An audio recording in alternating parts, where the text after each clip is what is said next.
Hi everyone, Stacy Whiter here on behalf of Campus Mortgage with part 3 of our 3-part video series on the redesigned Uniform Residential Loan Application.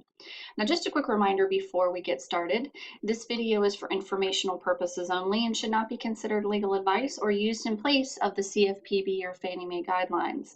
Also, this video was issued on November 28, 2017, and the information contained in this video is subject to change without notice. So in the previous video, we looked at the static version of the new redesigned 1003. In this version, we're going to quickly take a look at the dynamic version, which is the fillable version.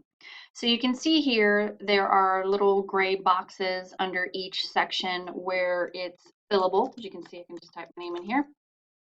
That's pretty simple. For these other sections, they have little radio buttons. So I can click on this to say that I'm applying for individual credit or change it to joint credit. And the rest of it's pretty self-explanatory. But what's interesting is if you go to the income section source, there are some of these that will actually have drop downs.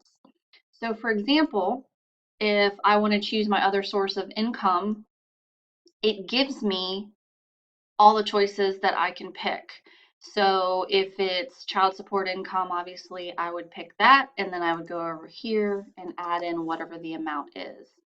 So that is something interesting and new that they've added into the section here. Also, you'll see the same thing with assets. What type of assets? So it's giving the options here as well. So, and then you can see here it's automatically filling in my name here at the bottom from where I entered it at the top. So this is the dynamic form, which is, a lot easier to fill out and obviously would be very helpful to a borrower if they're filling this out online themselves.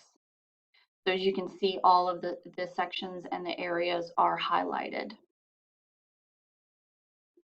Now, if we scroll down here to the declarations page, again, you can see it now has radio buttons for their choices. And they do have drop downs again here for choosing. So wherever that's applicable, you're going to see the drop down option as well.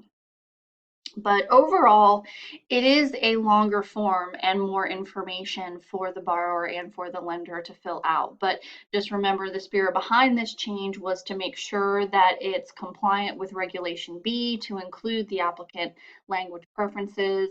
It's also to make sure that lenders are collecting the 2018 HMDA data, and certainly to make it easier for the borrower to understand and fill out their information.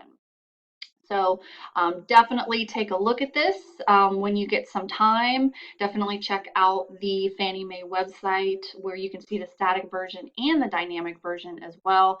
Lots of great information in there for you.